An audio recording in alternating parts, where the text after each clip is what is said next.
ഗവർണറെ പേടിച്ച് പിണറായി ചെയ്തു കൂട്ടുന്നതൊക്കെ കണ്ടാൽ സത്യം പറഞ്ഞാൽ ചിരി വരും. കാരണം കുറേ തള്ളും കുറേ സഹാക്കന്മാരെ തൃപ്തിപ്പെടുത്തുവാനുമായി ഗവർണറെക്കുറിച്ച് എന്തൊക്കെയോ പിണറായി സംസാരിക്കുന്നുണ്ട് എങ്കിൽ പോലും ഉള്ളിൽ ഗവർണറെ പിണറായിക്ക് നല്ല ഭയമാണ്. അതുകൊണ്ട് തന്നെയാണ് ഗവർണർ അല്ലെങ്കിൽ രാജ്ഭവൻ എന്തെങ്കിലും ഒരു പണമിടപാടുമായി ബന്ധപ്പെട്ട സാമ്പത്തികമായ കാര്യങ്ങൾ ചോദിക്കുമ്പോൾ അത് ഉടൻ തന്നെ പിണറായി നിറവേറ്റി കൊടുക്കുന്നത്. പരസ്പരം മിണ്ടിയില്ല എങ്കിലും ഗവർണർ ചോദിക്കുന്നതെല്ലാം ഉടൻ മുഖ്യമന്ത്രി പിണറായി വിജയന്റെ സർക്കാർ അംഗീകരിക്കും. രാജ്ഭവനിൽ നടന്ന പുതിയ മന്ത്രിമാരുടെ സത്യപ്രതിജ്ഞയ്ക്ക് ചിലവ് 5 ലക്ഷം. സത്യപ്രതിജ്ഞയ്ക്കുള്ള ചിലവിനായി 5 ലക്ഷം രൂപ അനുവദിക്കണമെന്നാവശ്യപ്പെട്ട് ഗവർണറുടെ സെക്രട്ടറി ഡിസംബർ 22-ന് മുഖ്യമന്ത്രിക്ക് കത്ത് നൽകിയിരുന്നു. മുഖ്യമന്ത്രിയുടെ അനുമതി ലഭിച്ചതിനെ തുടർന്ന് ധനമന്ത്രി ബാലഗോപാൽ അധിക ഫണ്ടായി 5 ലക്ഷം രൂപ ഡിസംബർ 28-ന് അനുവദിച്ചു.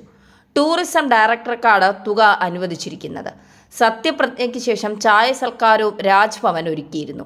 ഈ ചായ മുഖ്യമന്ത്രി അടക്കമുള്ള മിക്ക മന്ത്രിമാരും കുടിച്ചിരുന്നില്ല. ഗവർണറോടുള്ള അതൃപ്തി ചർച്ചയാക്കാൻ ബഹിഷ്കരിച്ചു. അതുകൊണ്ട് തന്നെ പ്രതീക്ഷിച്ച അത്രയും ആളുകൾ ചായ കുടിച്ചതുമില്ല. എങ്കിലും വരുന്ന അതിഥികൾക്കെല്ലാം രാജ്ഭവൻ ചായ സൽക്കാരത്തിന് വേണ്ടതെല്ലാം ചെയ്തിരുന്നു. അങ്ങനെ കുടിക്കാത്ത ചായയ്ക്കും പണം കൊടുക്കുകയാണ് പിണറായി സർക്കാർ. സത്യപ്രതിജ്ഞയ്ക്കുള്ള പന്തൽ പൊതുമരാമത്ത് വകുപ്പാണ് തയ്യാറാക്കിയത്. പന്തലിന് ചെലവായ ബില്ലും കൂടി എത്തുന്ന മുറയ്ക്ക് സത്യപ്രതിജ്ഞാ ചെലവ് വീണ്ടും ഉയരും. മന്ത്രിമാരുടെ സത്യപ്രതിജ്ഞാ ചടങ്ങിൽ എല്ലാവരുടെയും ശ്രദ്ധ കവർന്നത് ഗവർണറുടെ പിണക്കമായിരുന്നു. അടുത്തിരിക്കുമ്പോൾ ഗവർണറും മുഖ്യമന്ത്രിയും പരസ്പരം സംസാരിക്കുമോ എന്നായിരുന്നു ആകാംക്ഷ. 500ഓളം പേർ പങ്കെടുത്ത ചടങ്ങിലെ എല്ലാ കണ്ണുകളും അവരുടെ നേർക്കായിരുന്നു. വൈകിട്ട് 3:57-ന് ചടങ്ങ് ആരംഭിച്ചു. രാമചന്ദ്രൻ കടന്നപ്പള്ളിയും KB ഗണേഷ് കുമാറും മറ്റു മന്ത്രിമാരും എത്തിയതിനു പിന്നാലെ 3:55-ന് ഗവർണർ ആരിഫ് മുഹമ്മദ് ഖാൻ കൈകൂപ്പി ഗൗരവത്തോടെ വേദിയിൽ പ്രവേശിച്ചു. ഒപ്പം മുഖ്യമന്ത്രിയും കയറി. പരസ്പരം നോക്കാതിരിക്കാൻ ഇരുവരും പ്രത്യേകം ശ്രദ്ധിച്ചു. ഗവർണറാകട്ടെ പലപ്പോഴും മുഖ്യമന്ത്രിക്ക് എതിർദിശയിലേക്ക് തലതിരിച്ചിരുന്നു.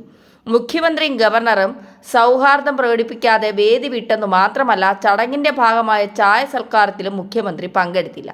പുതിയ മന്ത്രിമാർക്ക് ഗവർണറായിരുന്നു രാജ്ഭവനിൽ ചായ സത്കാരം ഒരുക്കിയത്. എന്നാൽ മുഖ്യമന്ത്രി ഇതിൽ പങ്കെടുക്കാതെ സത്യപ്രതിജ്ഞാ ചടങ്ങിന് ശേഷം ക്ലിഫ് ഹൗസിലേക്ക് മടങ്ങുകയായിരുന്നു.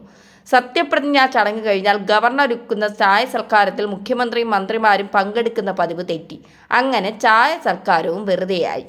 ചീഫ് സെക്രട്ടറിമാരുടെ യോഗത്തിൽ പങ്കെടുക്കാൻ ഡൽഹിയിലേക്ക് പോയ വേണുവിനു പകരം അഡീഷണൽ ചീഫ് സെക്രട്ടറി ശാരദാ മുരളീധരനാണ് സത്യപ്രതിജ്ഞ ചെല്ലാൻ മന്ത്രിമാരെ ക്ഷണിച്ചത്. കടന്നപ്പള്ളി സൗഗൗരവത്തിലും ഗണേഷ് കുമാർ ദൈവനാമത്തിലും സത്യപ്രതിജ്ഞ എടുത്തു.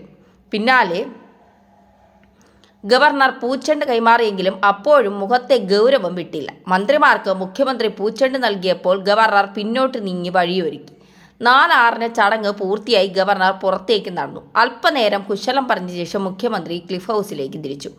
രാമചന്ദ്രൻ കടന്നപ്പള്ളിയോടും ഗണേശനോടും അവരുടെ കുടുംബാംഗങ്ങളോടും ഏറെ നേരം കുശലാന്വേഷണം നടത്തിയ ശേഷമാണ് ഗവർണർ മടങ്ങിയത്. ജനുവരി 26-നാണ് ഗവർണറും മുഖ്യമന്ത്രിയും ഇതിനു മുൻപ് കൂടിക്കാഴ്ച നടത്തിയത്. റിപ്പബ്ലിക് ദിനത്തോടനുബന്ധിച്ച് രാജ്ഭവനിൽ ഗവർണർ ഒരുക്കിയ സൽക്കാരത്തിൽ മുഖ്യമന്ത്രി പിണറായി വിജയൻ കുടുംബസമേതം പങ്കെടുത്തു. ഭാര്യ കമല, കൊച്ചുമകൻ ഇഷാൻ എന്നിവർക്കൊപ്പം എത്തിയ മുഖ്യമന്ത്രിയെ ഗവർണറും ഭാര്യ രേഷ്മയും ചേർന്ന് സ്വീകരിച്ചു. മുഖ്യമന്ത്രി കാറിന് സമീപത്തെത്തിയാണ് അന്ന് ഗവർണർ യാത്രയാക്കിയത്. അതൊന്നും ഇന്നലെ കണ്ടില്ല എന്നുള്ളതാണ് യാഥാർത്ഥ്യം. എന്തായാലും ഇതൊക്കെ എവിടം വരെ എത്ര നാൾ പോകുമെന്ന് കണ്ടു തന്നെ അറിയണം.